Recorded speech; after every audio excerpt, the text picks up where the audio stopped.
Welcome to the Modern Manifestation Podcast. I'm your host, Bree Brown, a business mindset coach, entrepreneur, and a top competitor in a male-dominated industry. I'm a native Texan, the youngest of all brothers, and a lettuce-hating, wine-loving, curses-like-a-sailor recovering perfectionist. I've spent over a decade building my commission-based career, and my life's purpose is helping other women achieve the same multi-six-figure success I achieved before I was 25. I have a passion for helping women with mindset, money, and manifestation skills to help every young woman realize her full potential. If you're looking for vulnerable conversations, professional development, inspiration, or even a kick in the ass to get you motivated, you have come to the right place. Thanks for checking out the Modern Manifestation Podcast. Now let's jump right in to today's topic.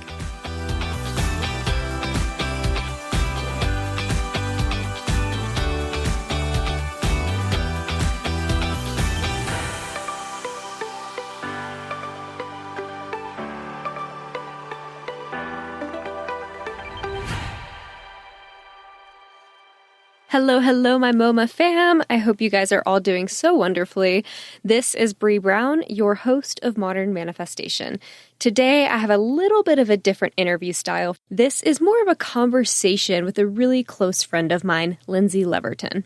We just finished up our money mindset series, and initially I was like, you know what? I'm going to bring on Lindsey, who's this badass woman in the finance world, to talk more about money. And then as she and I got to talking, I was like, you know what? I haven't actually had a conversation on this podcast yet where it's just a go-with-the-flow conversation between friends and allowing you the opportunity to really just kind of see into the conversations and the topics that I love to get into with my friends. So I brought Lindsey on and I really just wanted her to just share her story because her story is so powerful in so many ways. And I know that each one of you will at least find one thing to resonate with. And she's so authentic and she's so vulnerable with how she just presents herself to the world that I knew that just coming into this conversation a bit more open-ended and just seeing where it went would probably be the best value for you. And we cover so many topics. We jump into manifestation, mindset, we jump into her story. So I invite you to just sit back, listen in, and pretend as though you were just sitting at a table chatting with us, joining in on the conversation. Grab some tea, grab some coffee, grab your glass of wine, whatever is your jam. You're going to pick up so much from Lindsey today, and I can't wait for you guys to listen in. Lindsey Leaverton is a director of wealth management in Austin, Texas, and a personal friend of mine. She has had such a phenomenal story, going from traveling all over the world and being heavily involved in her church community to dealing with the aftermath of coming out as a lesbian woman to that community and what that meant for her moving forward. Having that completely change the trajectory of her life and put her on a different path where she was going to have to learn how to do internal work for self-healing and dealing with past traumas. Then going through the cycle of beginning a marriage, starting a family, and then the evolution of everything that led to where she is now with her current wife and all of the things that she's had to work through in order to become the woman that she is today, that is now not only a musician, but now also a director of wealth management, a mother, a wife, a soon-to-be author. So many wonderful things are happening for her, and I just can't wait to get into it all. This conversation is nothing if not authentic and vulnerable, and we laugh, we cry, so settle in and get comfortable. So Lindsey, let's just jump right in. Hello, how are you? Hello, all of you 3,000 to 4,000 followers, listeners, whatever you call them. Yes. And for those of you listening, I just celebrated with Lindsey right before I hit record, and I was telling her that I was so excited to break over 3,000 listeners, and I know that 4,000 is coming my way in less than a month, and so I had a moment with her where I just celebrated and was really excited and just felt so grateful for all of you. I'm so proud of you. I can't even express it. Thank you so much. Yeah, it's Yes. kind of funny how you and I, our paths crossed years ago.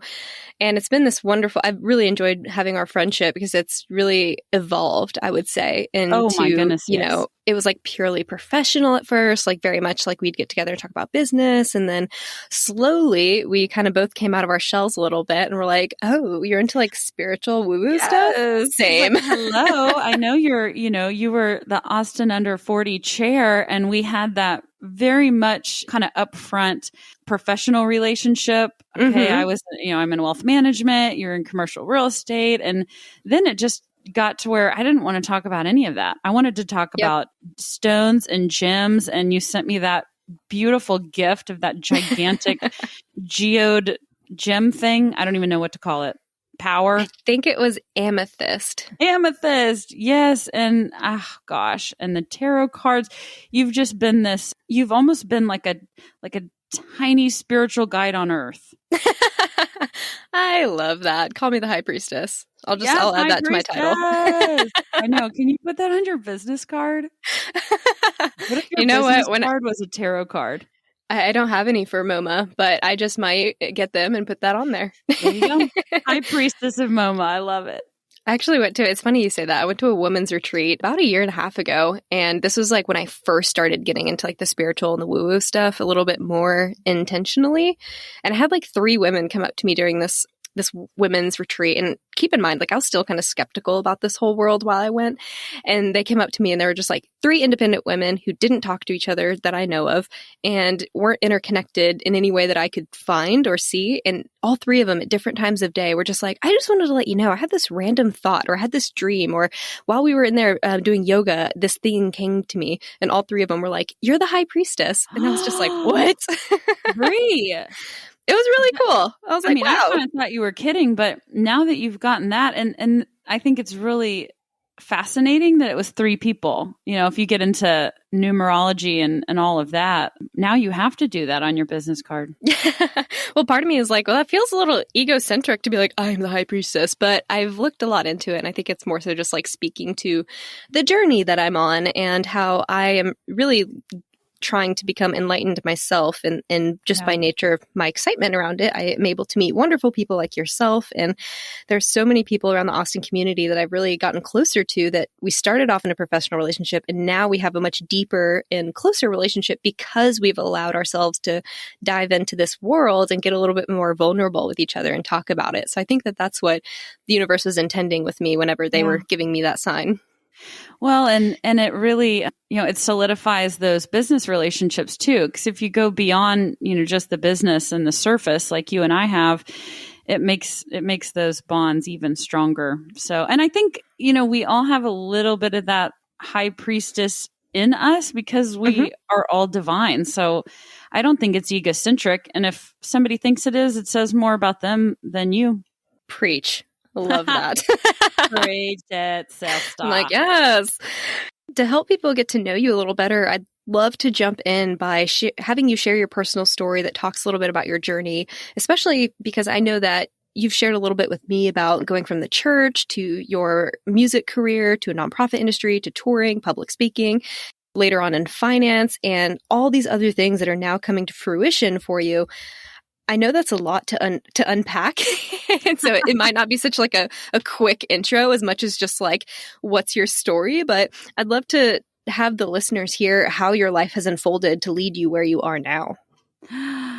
Wow, that is a daunting question, and I love it. And it's going to be more than probably an intro. So thank you for giving me the license. Hopefully I won't, drone on, but look, if you would have told me way back when I was growing up in Midland, Texas, where I was born and raised, lived there until I was 17 years old. If you would have told me what my life would look like in my 30s, I would have, I don't know, maybe throat punched you, just ran away. I'm not sure, because the way that my life has unfolded, I could have never in a million years predicted. I did not expect any of this, and it ends up being the perfect path for me. So grew up in a very conservative Christian home was in church pretty much every time the doors were open, primarily in the Southern Baptist kind of world. Pretty fundamental, very evangelical. And that's just the way that it was. I had a loving home. My parents, to this day, were extremely close. I've got an older brother, and it was all about God, Christianity, and sports when I was growing up. And I always knew I was a little different. I couldn't really put my finger on it, but I felt there was this lack of belonging. And it wasn't anything that, my family did or anything that anybody really did. It was more of this subconscious awareness, even as a young kid, that I felt like I was kind of out of place. Mm-hmm. And I think I made up for that feeling by being a performer and being an overachiever, a perfectionist, a people pleaser, all things that I am recovering from, thankfully, in my adult life, but was just a, kind of goody-goody church girl. And I'd say in the middle of my junior year in high school, that's when really everything changed for me. We moved from Midland to Austin for my dad's job. And, I went from, being the starting point guard for the 5A public basketball team to going to a tiny little Christian 4A private school here in Austin, which I ended up graduating from. But that's when I got into music because the basketball gym was closed. I didn't know anyone. And so over Christmas, I saw my mom's guitar from, the early 1800s. It was just the oldest thing I'd ever seen. It maybe had 5 strings and it all sounded horrible. But I thought, you know what? I'm going to teach myself how to play the guitar. And within a few months, it came naturally. I started writing songs and I recorded my first album by 18, went off to college. I went to Texas A&M and toured all through college and wrote more and more songs, ended up recording more albums, and really found myself deeply entrenched in the contemporary Christian music industry, that world as a worship leader. I would go speak and teach and lead Bible studies, and I just loved it. I think back then, I would have called it my calling because that's the only wording I knew for it. But really, it wasn't just this calling to be a worship leader. It was like I knew I was created to spread love and light and hope through the spoken word, through singing, through writing. And my only grid I had at the time was the God grid, the evangelical Christianity grid. The problem with that, as you can imagine, Bree, is I knew that I was gay. When I was 17, I came out to myself, which is the most important step. I came out to no one knew, but I had this just life-defining moment at 17, and I realized, oh my gosh, I remember thinking, oh shit, I think I'm a lesbian. Well, that wasn't an option in my life. You couldn't, everybody knew that was off limits. In evangelical Christianity, there's like this hierarchy of sin. And as totally messed up as it is, that's kind of how I felt about it. Like, oh no, this is the worst thing that could possibly happen. And then looking back, I remember it just all made sense. It was like, oh, because I really knew from a young age, but I didn't have the language to explain it. And so I went on this journey of really self-hatred and trying to find ways that I could be healed from this affliction. In that world, it's called same-sex attraction, which still to this day blows me away, as if it's some struggle or some thorn in my side that needs to be removed. And for years, I got into ex-gay therapy, or also known as reparative therapy. Girl, I was willing to do anything to pray the gay away. And I wanted to be, I wanted to please God. And that's what I thought in my really kind of fucked up brain. I thought that that's what I needed to do. And the more that my career grew, and I went from touring locally to regionally to nationally and then parts of the world, the deeper I had to go into the closet. And that is no way for anyone to live. And so in 2009, I started the process of coming out. By that time, I'd graduated, recorded 7 albums, was touring full time for 6 years, just touring and singing and speaking. I mean, living the dream, right?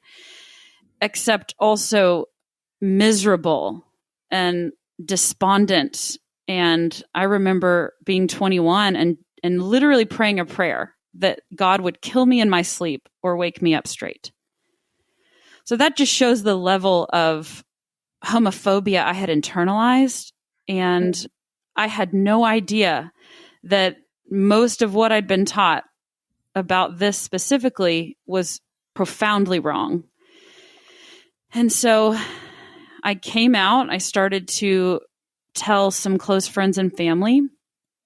And really the first person that I told ended up reacting in a way I'd not expected and basically started outing me to kind of the Christian groups I was singing for. And so, within 3 weeks, I was unemployed, went from touring and singing and averaging 200 dates a year to interviewing for a job at Papado's Seafood Kitchen. I had a teaching degree. I graduated from college, and the one school that was open that gave me a job, they ended up closing a week after I accepted.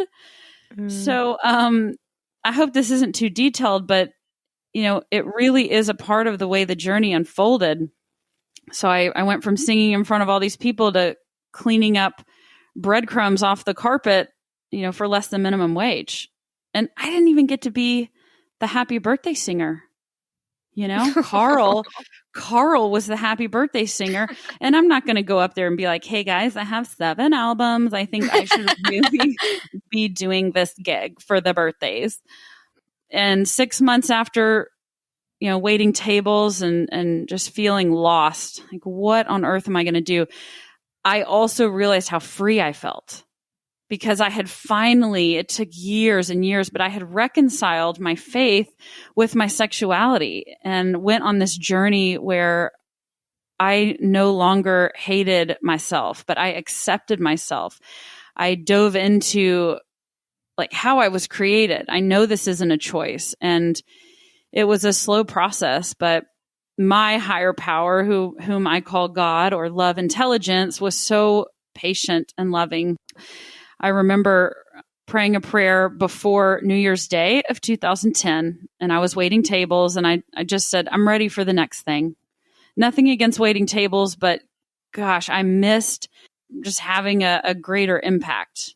And the very next day, a senior, exec from a large financial institution sat in my section, and within 10 minutes, she was asking me, do you have a degree? What are you doing here? I want you to come work for me. And she started relentlessly recruiting me. And I kept blowing her off because I thought, being in the financial service industry or being in banking is my worst nightmare. I don't even think I had a credit card at the time, and I didn't really understand much about anything. But sure enough, I knew that was kind of the next step. And I accepted the job. That was 2010. And I went from banking to business banking, started managing some branches, and then got recruited to build out the private bank, and then got all my licenses and ended up in this wealth management world where I am today. And I absolutely love it. I get to help people with something so important and close to them as their finances. It's linked to their dreams and what we all want to do. So I know that was a really long line, but that's kind of the path that I took and how I ended up here. Wow, that is amazing. And I actually got chills as you were talking, because one thing I talk about a lot when it comes to manifestation is that sometimes you are not able to manifest the things you want because you're the universe is busy helping you manifest the things you need. Come on. And so you were in the process of accepting this identity and loving yourself. And the universe wanted you to get to that place before giving you what it is that you ultimately wanted. And so you initially go and apply for that position to be, working at a school, and then it shuts down. It's like the universe was like, hey, no, like, I know that's what you want, but you gotta go back and do that serving job. It's going to allow you to accept yourself, to move forward. And then I'm going to make sure that the right people visit you and stay on top of you to try to get you where you actually need to go. Yes. And I love, Bree, that, I didn't know then what I knew now. And I feel like God takes my stupidity into account. I was ignorant. I was not sitting there manifesting this life I have now. I was just trying to survive and put one foot in front of the other. And my prayers became real short. They were a lot of, hi, thank you, help me. Thank you, help me, help me. And here I am. And it just shows the power of kind of this collaboration or this co-creation with the divine, where I see this path that was really lined out, but it took a lot of pain to get to where I am. And I would not trade any of it, for anything. I love that. Well, you did the two most important things you can do, which is showing gratitude and just showing it, asking for exactly what you need. Just help me get to a better place. Yes. That's all it really needed. And sometimes people can make this a much bigger deal than it actually needs to be. Just thank you and help me. That's right. You were recently published in Times Magazine, New York Times, People Magazine, so many publications. And it's all about your amazing engagement and wedding story, which I have had the privilege of following for the past few years. And it's so inspirational. Can you talk about going from that finance world and everything that led up to this point, and then going into your past marriage, if you're comfortable with that, the girls, dating, finding Bree, the engagement, all of that, which I know is, probably the other half of this podcast. I love it. You're like, this is going to be a 15-part series on Lindsey's life. And get ready. We're at 1 out of 15. That's right. You'll lose 1,000 followers, but that's okay. No, we're not going to do that. We're not going to do that to you lovely listeners. No, I love the question. And I really kind of struggle with knowing, gosh, how do you even piece it together? But I'm in this new phase of my life where I just don't care. I cannot waste any more energy trying to appear a certain way or say the right things or do the right things based on what I think somebody is expecting or wanting. I just don't have the energy anymore. So that frees up a lot of energy to just be vulnerable and transparent. I think kind of what you were saying with the wedding, I still cannot believe how viral it went. I was thinking, is this a slow news week? I mean, what is, happening that People Magazine and Time Magazine and New York Times and the Today Show want to share this story? And now looking back, it's because we were all so damn sad. There was this global shared experience, this trauma, obviously having to do with COVID, that this little sprig of light, it's almost like how I feel when I see a really brave, tenacious plant or flower blooming up through all of this concrete. It was just like that little ray of light. And the fact that brought joy and a smile to so many people makes me so happy. So how did we get to that point?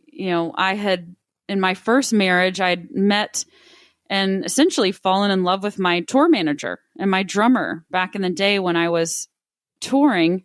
And I did not come out for her. I came out for me, but that was a part of it. I didn't want to live anymore in the shadows. I didn't want our relationship to be hidden. And, because I think things in darkness, things that are hidden, it perpetuates the secrecy and it perpetuates the shame. And I had nothing to feel shame about, and so we came out and When I think New York legalized gay marriage, we went to New York and got married, even though it wasn't recognized here in Texas. And then really the year that the marriage equality ruling came down from the Supreme Court, that was really when, started having quite a bit of struggles in my first marriage. And I won't go into too much detail just out of respect for my kids, but we had a wonderful relationship, a beautiful marriage, and we were together for almost a decade. And I'm so grateful for that marriage because, the main reason I think that God brought me and my ex-wife together was, to pursue this adoption journey. And we got to adopt our twins from birth. We have an open adoption relationship with their birth mother. My kids are 8 now. They're my best friends. I freaking love them. And I'd rather hang out with them than anybody. They're so fun. And they're totally different, but they just keep me on my toes. And ultimately, me and my ex-wife, we knew that we were better off as friends, that the best thing that we could do for our kids was to be our best selves, to be the best kind of people we could individually be. And that was not going to be possible if we stayed married. And it was a grueling decision. This is years of struggle and therapy trying to make it work. But ultimately, we realized the best thing we could do for those little girls was to be friends and co-parent, but not ultimately be married. So the divorce, anybody who's listening who's been through a divorce, it's excruciatingly painful, but there were so many gifts during that. And, there I am, divorced with small kids. I mean, I didn't want to meet anybody. I didn't want to get remarried. I didn't want to get into a relationship.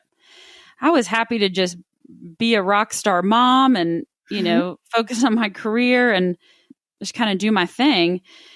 And then it's the night before my birthday a few years ago, and I'd had some wine, which Bree, I love some wine. And so thank you for having this in the morning. So I knew that I wasn't going to, crack open some whiskey and have a loose tongue. Ooh, girl, it's 5 o'clock somewhere. Yeah, you're like, that is welcome here. We honor you. You want some Baileys in your coffee? Girl, get it. Yes, girl. Yes. So, I had some wine one night before my birthday, and I called my neighbor, who is my dear friend, Christy. And I said, hey, I have this wild idea. I really want to be able to spend some time tomorrow for my birthday, maybe tomorrow night, with a pretty girl. I met my ex-wife when I was still in the closet. I never dated. I had boyfriends, but just because I wanted to fake that I was straight. So I never really was single or dated. And there I was with my neighbor setting up a dating profile, which I'd never done, obviously, in my life. And I got on a dating app called Her, and it's a lesbian dating app. Yeah. Mm-hmm. Yeah. And she helped me build this hilarious profile. To this day, it cracks me up. But I was basically like not looking for anything serious, not looking for a fling, not looking for one night stands. I don't even know if I could do that. It's so awkward. Mm-hmm. Don't need any more kids, already have kids. Don't want to get married, been there, done that. And the next morning, woke up and was swiping and just like, oh, this is not where I need to be. And then I found Bree's picture. Mm-hmm. Not you, but my for the listeners, another Bree. Like, spoiler alert. No, not you, Bree, but a different Bree. B-R-I. Surprised Evan too. Yeah. Evan's like, God, are you kidding this whole time? No. So yeah, I could not believe it. It was as cheesy as this sounds. And I hate that I'm even going to utter these words, but it was love at first swipe. Okay. I did it. I said it. And I thought she was like a catfish because she just, seeing that picture, she was wearing this hat. She was sitting in front of a green wall. Everything about her jumped out at me. So I call my neighbor and I go, tell me which one. Is it right or left when I like somebody? because I did not want to screw it up. And so we ended up, I guess it's called matching, and we started kind of texting back and forth. And I knew this is a woman you got to bring your A game with. I couldn't be like, hey, sup, you up? So I tried to, say something witty, and we started going back and forth with some really impressive witty banter. And I thought, oh, this girl is fascinating. And she said, what are you doing? I said, well, it's my birthday, just working. And she said, what are you doing tonight? I said, nothing. I've got my kids, so I'm just going to be hanging out, drinking some wine, watching a movie. She goes, well, can I take you out to Blues on the Green? And again, called my neighbor, said, hey, you got to come over and babysit these children. Things are moving quickly. Yeah, things are moving fast. And so, wow, this is less than 24 hours. Like, you set up this profile. Immediately we're connected. Oh, yeah. And that's how things sometimes are with me. Because if it's too long, I'll overthink it and screw everything up. Divine timing. There you go. And so, I guess, I don't know, in the middle of the day, I get the babysitter lined up, and she ends up living like 10 minutes from me, Bree, not the babysitter. And I say, well, you're on the way down to Blues on the Green to hear Bob Schneider. You want me to just pick you up? She was like, yeah. Oh my God, I was there that night. Bob Schneider? Oh my gosh, yes. June 13th. Yes. Is when it all unfolded. So we went on a date. I cannot explain really what happened still to this day, but it really was that just boom, love at first sight, blew me away. We talked for 5 hours. We had wine. We had such a profound discussion. We had fun. We laughed. I don't think we remember one song that Bob Schneider sang. Bob, if you're listening, I'm sorry. We missed the whole show. So it took, a day to go on our first date. In 3 days, Breed asked me to be her girlfriend. In 5 days, she told me that she loved me. And I'm usually the pursuer, leading on all of these big, landmarks. Mm-hmm. And then a year to move in, and 13 months, to get engaged, and then less than 2 years to get married. Wow. I tell you what, I never would have guessed that I'd get married again. But I knew that, I just knew, and I know to this day that no matter what happens in your second marriage, there's something different about a second marriage. There's this deep choice to love, because you know that it's going to get hard. And is this the person that you can just walk through life with and hold on and go through all the shit that we go through in life individually and as a couple with our families? Now I have a stepson, and blending our families was a whole nother thing. But gosh, I hope I answered your question.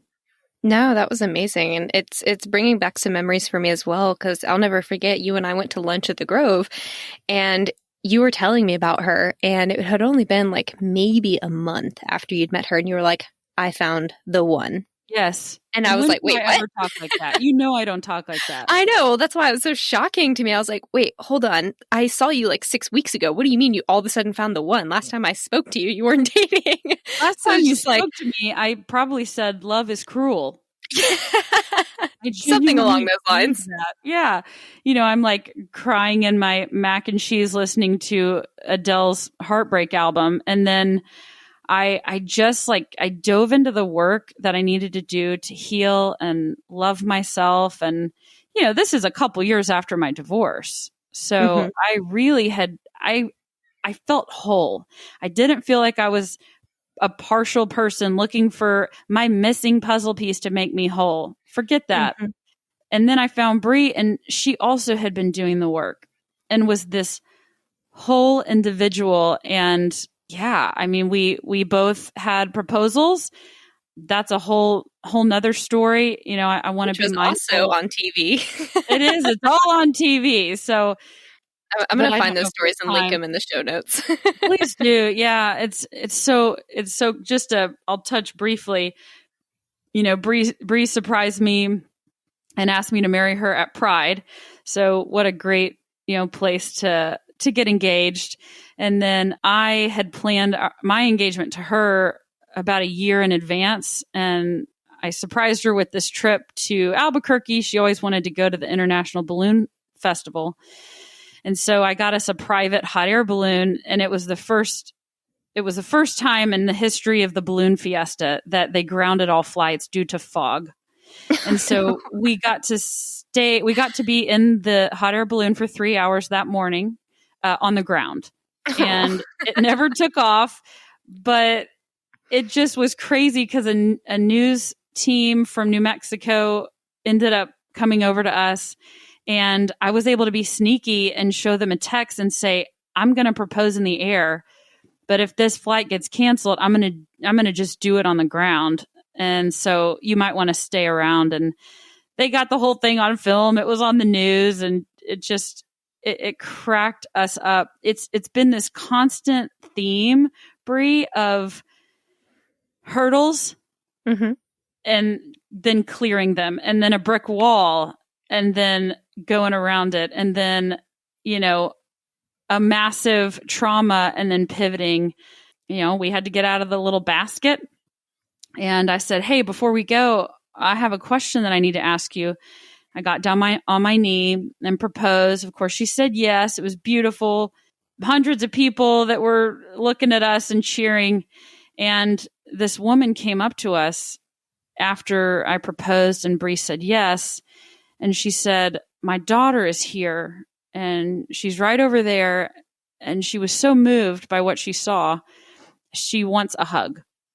Well, I'm a hugger, and this is, before COVID when we could all hug.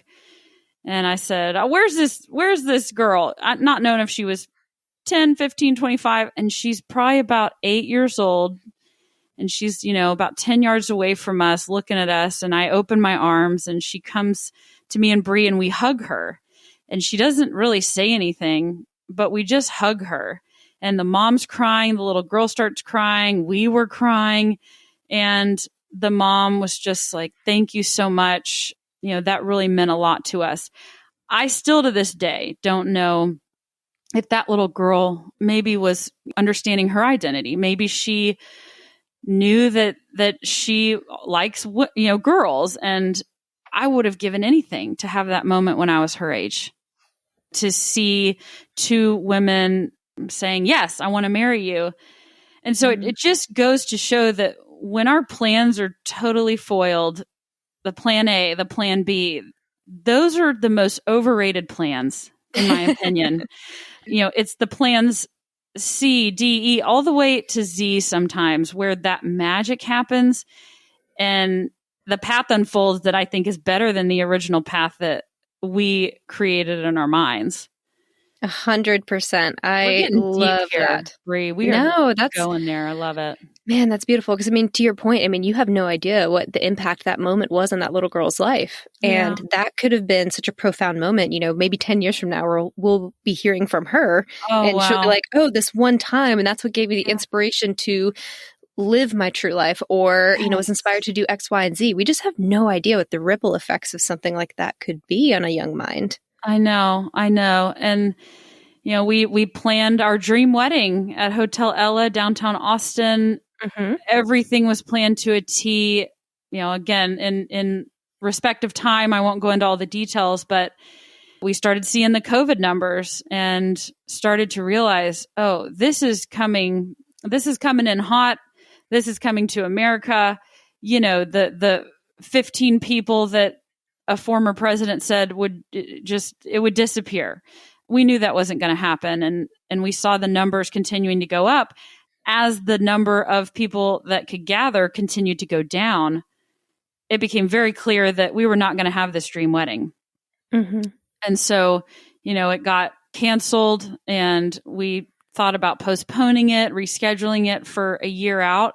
And then the day before our would-be wedding plan A, which was supposed to be on Good Friday, because, the joke that I like to say is nothing says he is risen or happy Easter like a good old lesbian wedding.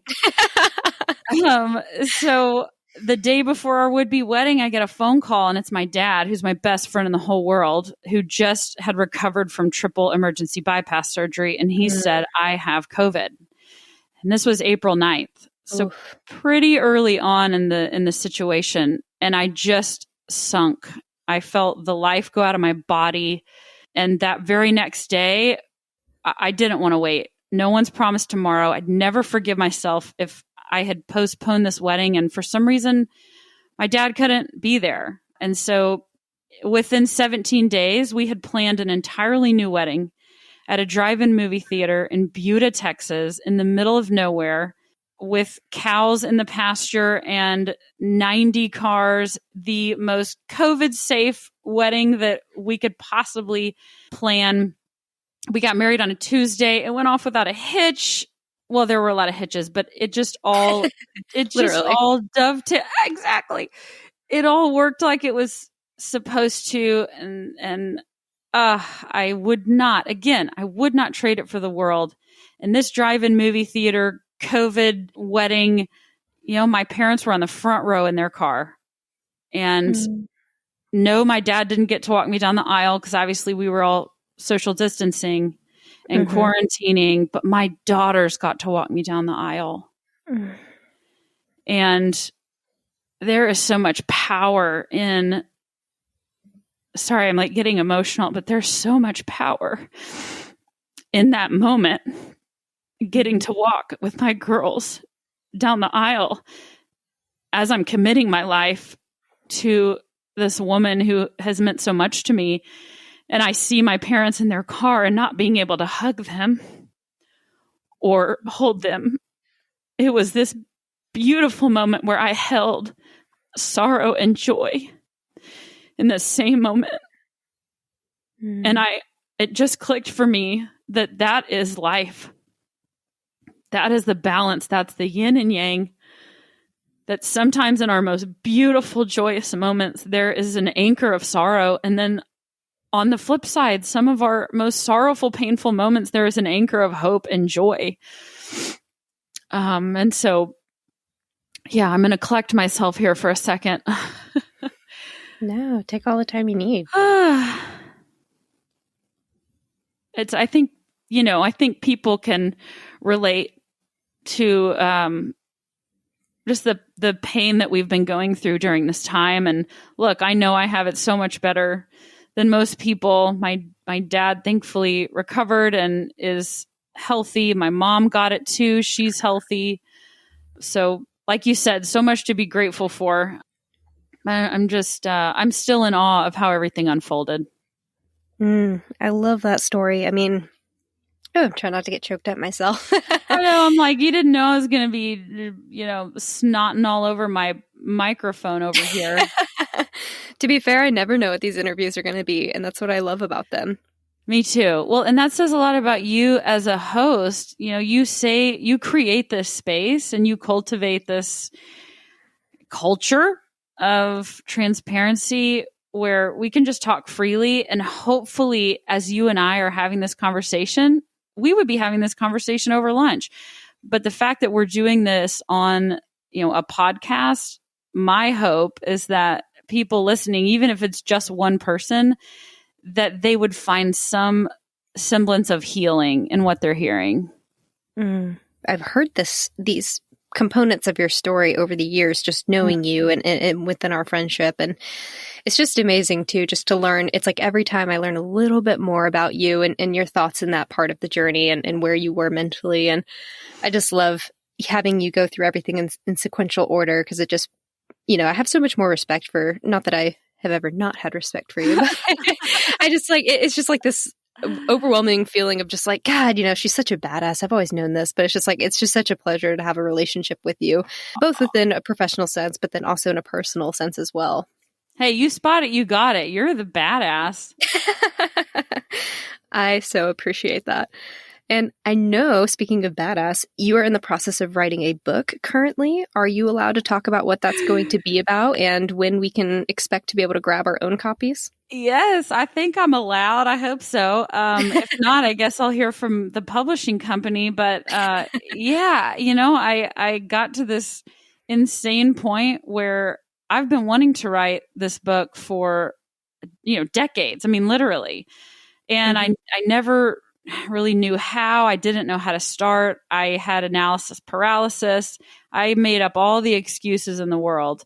And then I got to this place through a series of things that happened in my life.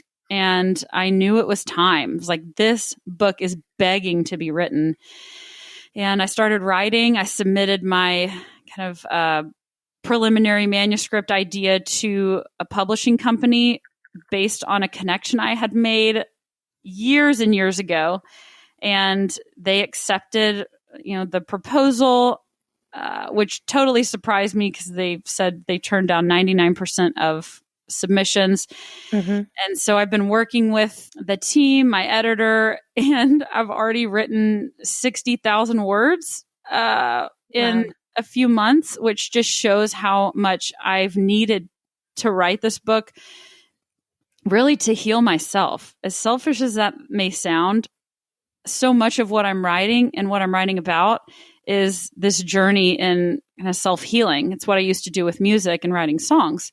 And so it's going to be kind of the central premise of it is these gifts that we can find in the most tumultuous of times. That, there is light when all we see is dark, but there's also dark if all we're trying to see is light. So this balance of beauty from ashes and that theme, and then telling the story. So not a memoir, because I feel like only famous people should have memoirs. Maybe that's limited thinking, but more of a self-development. You could call it self-help, a little bit of memoir, but I'm telling stories about experiences that I've had, that other people have had, and finding the gift in the pain, which has become my greatest teacher. And it started with my chronic pain, journey and battle I've had for 15 years. And it's really about how I have come out of that and found tremendous healing, both physically, emotionally, spiritually, psychologically, every of the Elise. And as far as when it comes out, the original scheduled kind of time frame was August. And I don't know, based on just how much I'm writing, it might be before that, it might be after that. So we'll see. I'll keep you posted. But I'm so excited about it. I cannot wait for it to come out. I am thrilled for you. And you also mentioned a little bit on the pain. And I know that you and I have talked about this in the past because we were both going through our own nutrition journeys, trying to heal inflammation within us. Could you just touch on that for a second? I know you're probably going to talk more about it in the book, so don't want to spoil anything too much, but there's just no kind of talk to people about what it was that you went through and some of the paths that you took to try to heal yourself. Wow. This really could be a 15-part series. Your poor listeners. No, I'm kidding. I think this has been a really divine kind of dialogue that you and I are having. My chronic pain journey, as I look back, most of it was internalized rage, internalized trauma, and unresolved pain that I had trapped inside my physical body. I did not know how to get it out. I didn't have the tools back then. This really all started when I was touring and my career was getting bigger, but I was having to go deeper into the closet, like I talked about earlier. There's something that happens when we deny ourselves of our very true nature, when we don't honor ourselves, when we don't address and acknowledge the emotional pain. Now, I know some people have real, very real physical pain. And I thought, okay, is this an autoimmune disease? I've seen probably 15 doctors in the last 15 years, tried everything from going vegan, which, hey, I'm all for veganism, but I gained weight and my cholesterol went up. So I'm kind of this outlier as it relates to that. Tried, all the different diets or eating plans, elimination diet. At one point, I was down to like 3 foods. but nothing was giving me relief. I just seemed to get sicker with chronic pain, chronic fatigue, inflammation. And I just finally kind of reached the end of my rope and had reached out to a dear friend who is very woo-woo. Because at this point, I'm thinking, I'll try anything. I don't care. You could pour salt in my eyes if you told me that was going to make me feel better. I would have done anything. And she told me about this man in Austin named John. And he has this gift for working with professionals like myself, not only as kind of an executive coach, but really as somebody to come alongside me to help me heal myself. So I say he's my healer, my guru, my teacher, but really he told me from the very beginning, Lindsey, I'm not going to heal you. I am going to help you figure out how to heal yourself. And John and I started our work over a year ago, and we meet every Monday morning for an hour. And slowly, I started to realize how much internalized pain and trauma I had trapped in my physical body. I knew nothing was structurally wrong with me. I'd ruled out pretty much everything on the planet and slowly started to work on my heart and go back to those moments of pain and trauma from my childhood, from high school, seeing a boy drown in front of me. I didn't jump out because I thought he was kidding. And it was a classic boy cried wolf situation. Gosh. And he dies in front of me, that type of trauma. And then years later, witnessing a hit and run fatality, running up to this young man who had been on a motorcycle and was killed by a drunk driver and laying with him in the street, trauma. And the trauma of being in the closet, the trauma of going up on stage to sing a song after an anti-gay sermon, trauma after trauma, coming out, losing everything, divorce, all of that. I thought that I had processed it and put it in a neat little box on a shelf, but I hadn't. And so it's been this journey of figuring out the pain is not going to go away until I learn from it. And none of this is happening to me. This is all happening for me. And my mindset slowly started to change. I'm not saying that's going to be the case for everyone. Consult your doctor and all of those things. But for me, I can only speak for me. For me, it was this awareness. Lindsey, there's nothing structurally wrong with you, but you are a trauma survivor. And we've got to do a lot of inner healing work.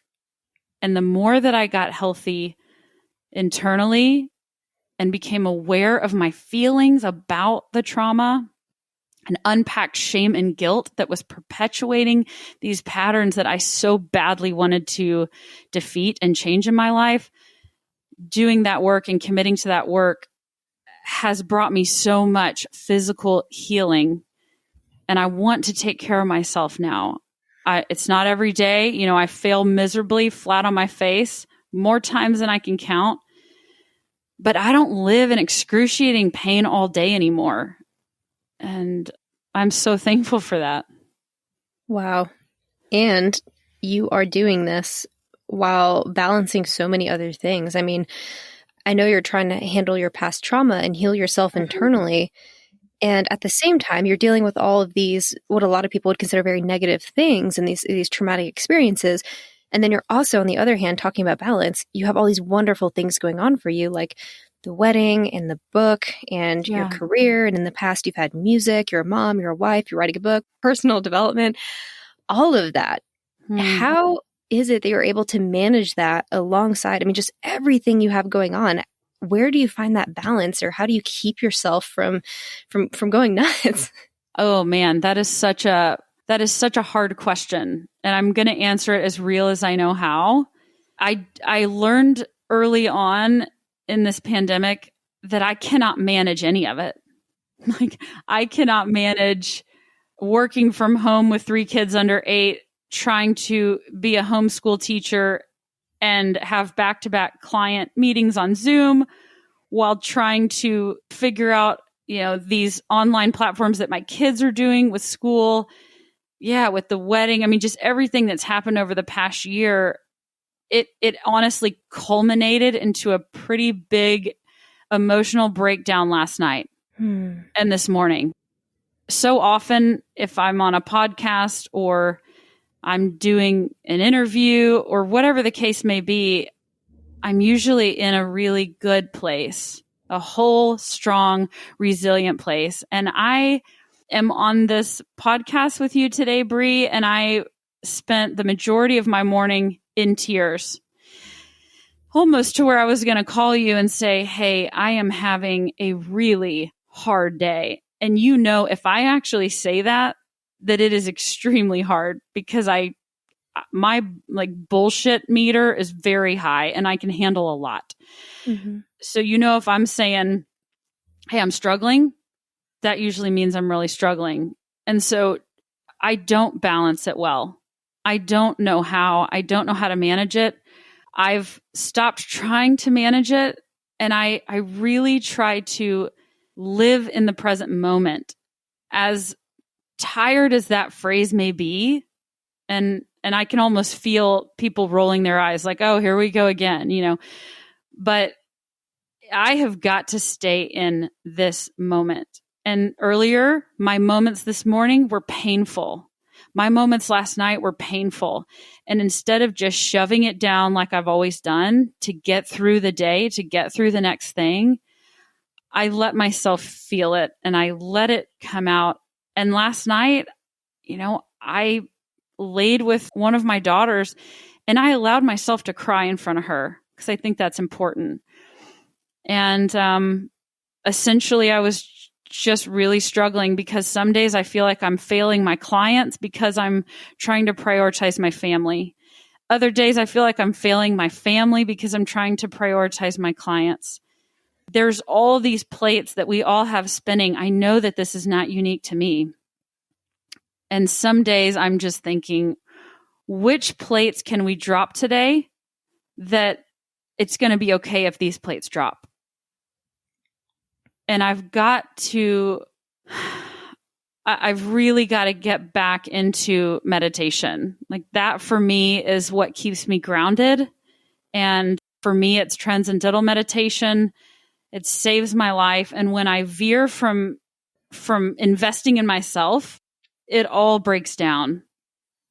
And so this podcast, the timing of this podcast is really powerful because it's keeping me accountable. I'm not just going to come on here and say some BS because it sounds good. I don't know any other way to be but to say I'm really struggling and it's really hard. And some days I do well. Some days I try my best and my best is okay at best. Other days I feel strong and like, okay, I've got this. And other days I just want to lay in bed and I don't want to go anywhere and I don't want to do anything for anybody. And that is all a part of my journey. And so I'm trying to embrace it. I'm not trying to fix it or overcomplicate it. Well, I really appreciate you for being very vulnerable and authentic with your story today and even just sharing how you're currently feeling. I think that it's important to hear you share this message in complete authenticity because especially operating in the world that we operate in and having the conversations and, you know, trying to be these enlightened beings, these positive beings, it's like sometimes you get into that rut of like, I need to be positive all the time. I can't allow any negativity into my life. And then that creates its own inauthenticities. And then we don't allow ourselves to feel grief, to feel anger, to feel anything negative because we think it's going to detract from our trying to have this more positive light. When in reality, I think we need to embrace those things because it allows the positives to be so much more higher and not diluted by the repressed feelings that we're holding. So thank you for sharing that with us. You are spot on. And I spent a lot of my life doing that. Like, oh, just positive thoughts and light and love and joy. And I'm not saying anything against that. I'm just saying for me, I had to find a way to balance the opposing energies within me first. You know, that darkness and sadness and pain is not bad. I don't have to fix it. I need to feel it. I need to be aware, increase my, consciousness of what is going on. And it really is all about how I think about certain things that are happening. And now I know that things are happening for me. I have way less pity parties than I used to have. That victim mindset, is slowly going away, thank God. But it takes work and it takes acceptance of where I am. And sometimes I am crying and wanting to just eat a chicken breast alone in the bathtub. And that's okay too. It's all there for a purpose. I'm not saying everything happens for a reason, but I am saying that the more that I understand everything can be redeemed, even the hardest, most terrible trauma and abuse that your listeners may be feeling or have experienced in the past, that can be redeemed. And I just have to believe this. What you said just brought something to my mind. Glennon Doyle, I don't read a lot of books right now and listen to podcasts, but she teaches on this really, really well. And it's almost like, we're just getting pounded by these different stressors and grief and pain, almost like a tennis. Have you seen those machines where they just shoot the tennis balls? Yes. Kind of over and over again. So this year has felt a little bit like I don't have a racket and the tennis ball shooting machine is on full blast and it just keeps pelting me. Okay. And we're taught that you can't just stay there. Run away, go away. And that may be a bad illustration, but I've realized that there's no space to grieve, especially if you're, full-time working mom. It's very hard to create space where you can feel things when they come up because you've got to get dinner on the table. You've got to get the kids ready for school. You have to remember that today is the boxcar race. So you have to build a freaking boxcar, at midnight in your PJs out in the garage. And we don't really have the freedom to work through all of those balls that are pelting us, And so that's really a recipe for disaster. And I'm realizing I've got to be more intentional about creating that space for myself. Otherwise, I'm not going to be operating at the level that I want to operate at, which is just falling back into the flow of my true nature.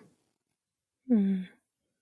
And it's funny you say that. I mean, we've talked a lot in the past about synchronicities, and you just mentioned Glennon Doyle, and I just finished her book Untamed not too long ago. Nice. And I also am a huge fan of Elizabeth Gilbert, who had that book I was telling you about, Big Magic.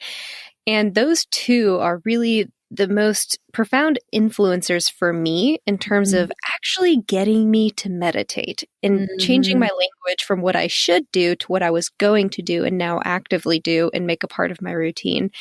And it's just funny that you've mentioned her, you mentioned the need to meditate. And then before this call, I always pull that tarot card or tarot cards. And it was a message to remind you to meditate. And I just think it's funny how sometimes these messages are all just intercorrelated. And it's just like this, hey, maybe we all just need to slow down, take a deep breath, meditate whatever way that is for you. It doesn't have to be sitting on a mat in utter silence if that's not your thing. Meditating could be drawing. It could be coloring. I have a coloring book that I use that is part of my meditation. Yes, I love it. And so I just think it was beautiful that you brought that up. And I think that is great advice for people listening in that are going through some of those traumatic experiences. It's just like allow yourself the time to process it. And I think it's so important that you stated that reminder, because I think we can always forget sometimes that it's not shameful and we shouldn't have to feel any guilt about needing to process some of these things. Yes. And sometimes we can't do it on our own. I could not do this on my own. I mean, if you're listening to this and you can, more power to you. But I would be screwed without my tribe of, I have a very small tribe of friends, and I consider you one of my dear friends, even though we don't get to see each other much. But my therapist, Bree has her own therapist. I have my own therapist. We have a marriage therapist. And then like I said earlier, I meet with John every week. I cannot do this on my own. And a lot of the times, man, I'm just dropping all the plates. And that's when I go back to the help me prayer. I need a miracle, kind of into your rope type of prayer. And it's powerful that you share that too, because outside looking in, I mean, you have all your shit together. Ha! You know what I mean? Like, I'm like, she's this boss ass bitch. She's great in doing finance. She's on top of the world. She's had CD. She's been touring. She's now writing a book. She just had her fantastic marriage. She's raising a hybrid family. I mean, this is all just like amazing, amazing, amazing accolades, accolades, accolades. You won Austin Under 40 awards. I mean, you just have all these amazing things. And I think it's powerful for you to say, like, yes, as someone that, looking at my LinkedIn or my Facebook or whatever appears to have it all, it's like, there's still some things going on that it's important to share, because I think so many people get tricked by social media into thinking that not everyone shares my struggles or I'm alone in this. Oh my goodness. I mean, you so hit the nail on the head. What's interesting, as you said this, I've never had this thought before, so I'm going to share it. But you said, that it seems like you have it all together. You have it all. What just hit me like a 2x4 between the eyes is that I do have it all, but by all, I have both light and dark inside me. I have joys and sorrow. I have successes that I still can't believe, and exciting things that are happening even as you and I are talking. But I also have the pain and the stress, and I think that is the human condition. I think that's this whole journey called life, because I guarantee you, I do not, quote, have it all together. This morning was barely hanging on, and that's okay. Like today, that's okay. Because it'll pass. My granny would always say, this too shall pass. And I'm so thankful she did, because I think if I'd heard it anywhere else, I would just roll my eyes and, stop speaking Christianese. Now I have all this religious baggage, right, that I'm working through. But my granny always said it in such a way that made me believe it. And sometimes it's a moment that will pass. Sometimes it's that debilitating grief that makes you feel like your legs are 1,000 pounds and you can't even take the next step. And sometimes it's a whole season that's gonna pass, but we move through it. I think what I'm learning is that it's about being fully in this moment and moving through this moment to the next moment and to the next moment.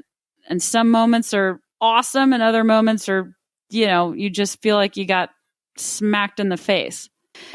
Oh man. But seriously, Bree, I know you can relate to this, but like surrender, that's the magic for me, the surrendering, but that doesn't come until I've had awareness. So for me, what I've come to realize is that the basis of everything, of my foundation, is awareness. What is going on? What am I feeling about what's going on? What did I want to happen? What did I think was going to happen? What's the gap between what's happening and what I wanted to happen? And realizing that expectations are future resentments. So, having this manifestation mindset that the best can happen, while also having that reality check of, I also need to be aware of what I'm feeling in this moment, no matter what that feeling may be. And we're talking about balance and, just being aware and hoping for the best. Obviously, you stumbling into the finance world was completely just happenstance. It was where the universe was guiding you, and you've really navigated your role as a wealth advisor and become, in an entirely different place now than you were when I first met you. When it comes to your being a wealth advisor, what is the energy associated with what you do? Is it more feminine? Is it more masculine? How does that play in with your balance? And does this play a part at all in your healing journey? Yes. Oh my goodness. That's why my work with John has been so powerful, because so much of what he and I talk about has to do with work, but it's all spiritual. the balance that I find within myself, that masculine and feminine energy, that plays a part in my career in tremendous ways. Because you think about it, it's a masculine driven industry, and I love being sometimes the only woman in the boardroom. I got my pearls on, I got my heels on, try to have a little power suit, and you just pray that no man asks me to go get coffee, because they're not gonna have a good response from me.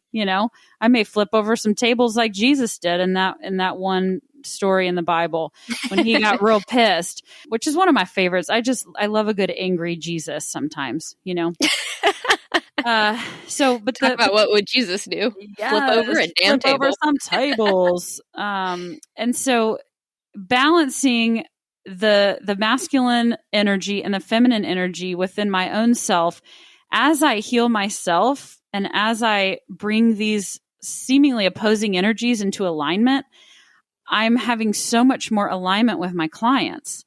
And I think it's because we need both. Clients need that more feminine energy that's been associated with listening and being empathetic, nurturing, and, more of the emotional component. But then there's that masculine energy of, well, it's sometimes associated with being driven or the more logical side and not as emotional.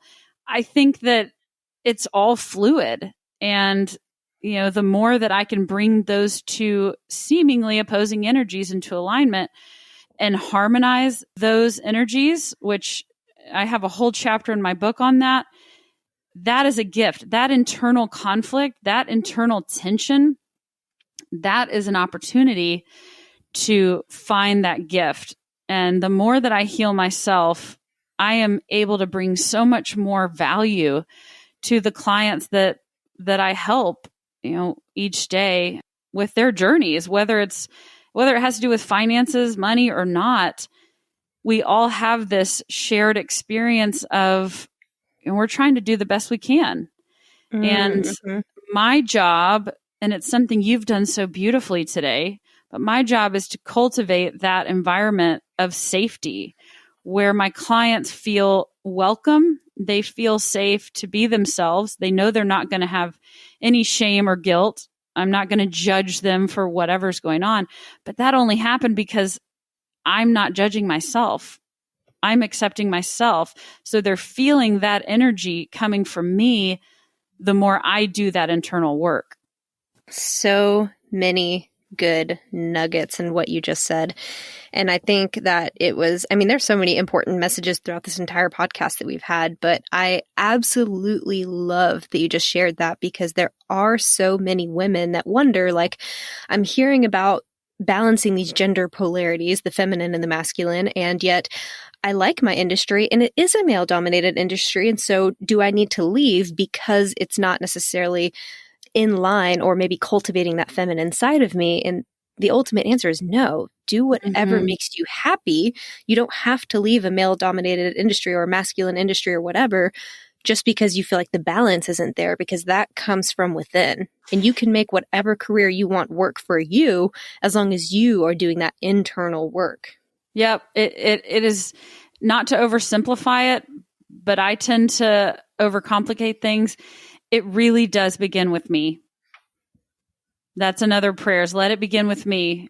If I see something out in the world, I obsess over the division that we have right now, in the country. To heal that divide, it starts one place, and it's within my own self, and finding those places within myself that are warring against one another and creating that division in me. And as I heal that in me, that's going to have a ripple effect. And I can only believe that will lead to kind of a greater healing, if that makes sense. Yes. It's like that saying goes, be the change you wish to see in the world. Love that. And talking about working on yourself and wanting to do the inner work and just being a little bit more mindful and taking ownership, if you will, of your life. So we just completed on this podcast a manifestation money mindset series. And I know that you are an advocate for women becoming more financially literate. Yes. Do you have any advice for the woman that is wanting to be more empowered with her wealth, or that is wanting to take ownership of her finances and becoming her CFO? What advice might you have for that woman that's really trying to own that role for herself? First of all, before we get to advice, yes. If you are a woman listening to this and you don't feel empowered from a place of, money and finances, that is something that will make such a big difference in your world. I mean, I get to work with women who are on the other side of divorce, or maybe they've lost their partner and they're just stunned and they're left with all of these pieces. A lot of women are not involved in kind of that larger wealth building planning conversation. Maybe they'll pay the bills and they'll do the online banking, but the bigger picture, that holistic planning, building that roadmap, having that blueprint, so often women are left behind in that. And, I had a woman the other day, one of our clients, say how much she appreciated that we are purposeful about including her in the conversation, because her old financial advisor would never look at her and would only look at the husband. And so I'm putting that out there in the universe. I want these badass women, regardless of if you're married, straight, gay, whatever, divorced, whatever the case may be. There's women out there just like you who want to be empowered and they don't know where to start. So I would say, first of all, invest in you. That's kind of, that goes along with the theme, what we just talked about. Let it begin with me. How do I start investing in myself? Warren Buffett. Oh, I love the buff. He's such an influencer. He's like my Glennon Doyle, right?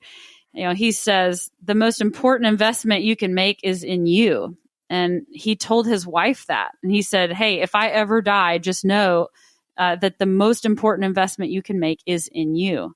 So I'd say that's number one. Invest in you. If it's finding resources, if it's reaching out to someone like me or a trusted professional in this industry, and check your gut, because there's a lot of people in my industry that are not doing it for the right reasons. They're making recommendations based on what's going to give them the most commission. And just trust your gut. Find somebody that you can talk through things with, bounce ideas off of, ask questions. Number two, so invest in you. And then the second thing that comes to mind is, it goes back to awareness.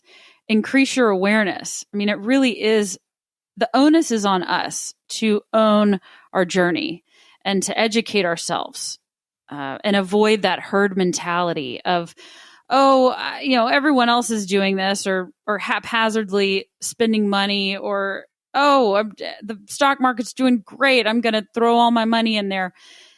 You've really got to start with building that foundation. Otherwise, you're going to find yourself making emotionally reactive decisions that are typically really damaging from a financial standpoint.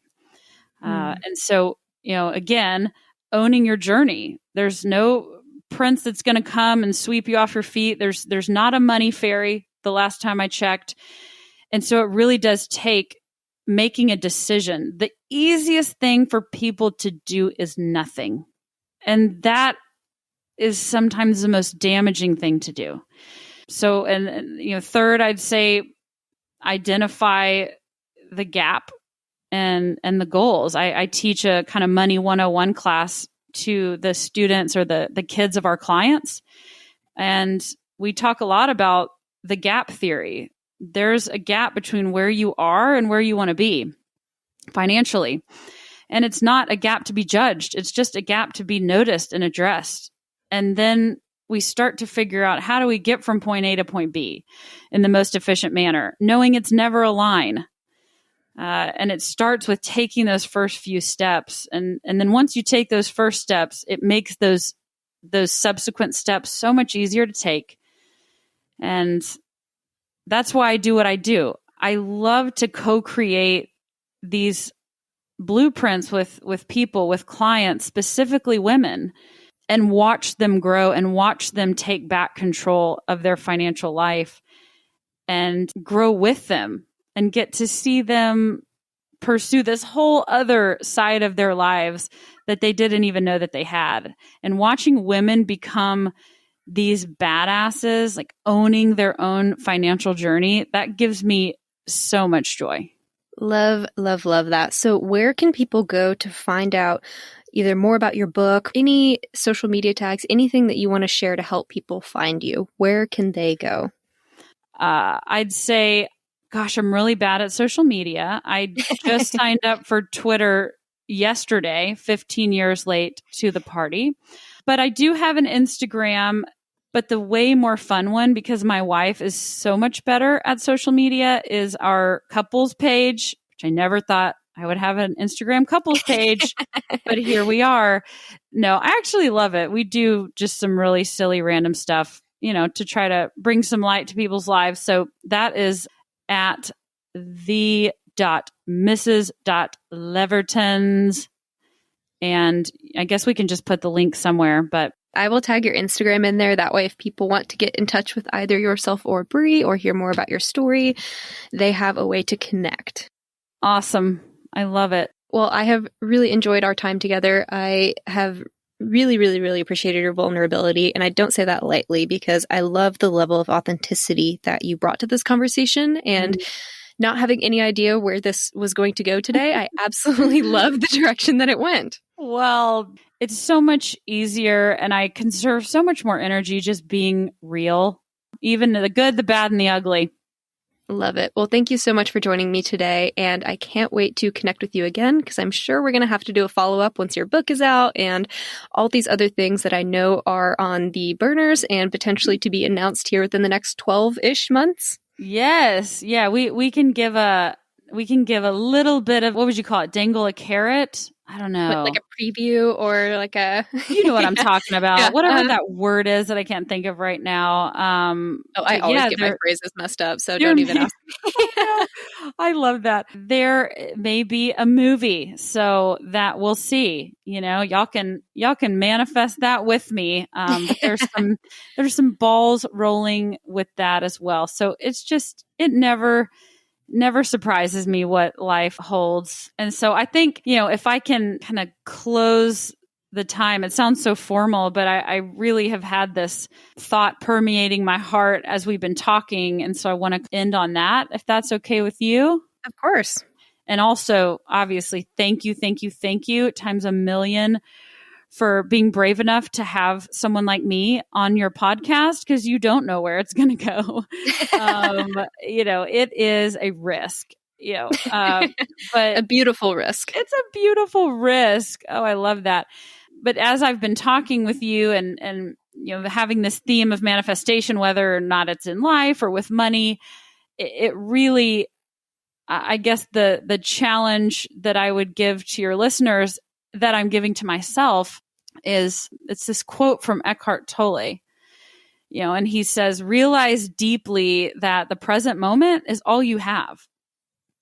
Make the now the primary focus of your life. And I want to encourage you today, as you're listening, to know that manifestation doesn't just happen. It requires deep soul and spirit work. And, I want to create this reality for myself. I want to create this dream life that I can be really proud of. But it starts with that awareness, and it starts with raising my own internal consciousness first, because it really is all spiritual. I mean, spirituality and manifestation, they're married. You really can't separate them. But I have just deeply come to believe, not only through experience and things I've learned, but the greater connection that I can pursue, within me, with the divine, higher power, God, whatever anyone calls that love intelligence. But the greater connection I can pursue with the divine, the greater my effectiveness, I guess, will be in creating that reality. So it's this almost radical collaboration and this divine co-creation that is built on so much grace and so much love. And there is no scarcity for those resources. So that's what I want to leave y'all with. And thank you for being here, Bree, and for doing this. And thank you to each of you who have endured the length of this podcast. You are loved and you are so integral to what is going on in this world. What a mic drop to end on. Thank you so much. Oh my goodness. Incredible. I'm just glad I stopped crying early enough to get composed for this podcast. Well, thank you again. Phenomenal conversation, and I can't wait to host you another time. Thank you, honey. Y'all have a good one. And a huge thank you to everyone who tuned in with us today. If you are enjoying these episodes, I'd really appreciate it if you would rate and review. And if you take a screenshot of that and email it to me at hello@themodernmanifestation, I will in turn send you our 7 weekly tips for creating space for abundance. If you enjoyed this content and if you have any content requests, feel free to reach out to me on Instagram or Facebook at Modern Manifestation. That way I can bring you guys more of what it is that you're looking for. Have a fabulous rest of your week, and I will catch y'all next Monday. Until then, go out there and manifest some miracles. Thank y'all so much for hanging out with me today. If you enjoyed this podcast, hit subscribe so you can stay up to date with new episodes. As always, we would love it if you would share this episode with friends and family who could use the inspiration. As a new podcast show, we would really appreciate your honest feedback so I know what you like and what you could use more of. As a thank you for leaving us a rating, we will send you our 7 weekly tips to create space for abundance. Make sure you screenshot your review and email it to us at hello@themodernmanifestation.com so we can send them straight to your inbox. If you'd like to stay connected, you can find us on Instagram or Facebook at Modern Manifestation, or you can head to our website at themodernmanifestation.com. Thanks again for joining me, and I will catch y'all in the next episode.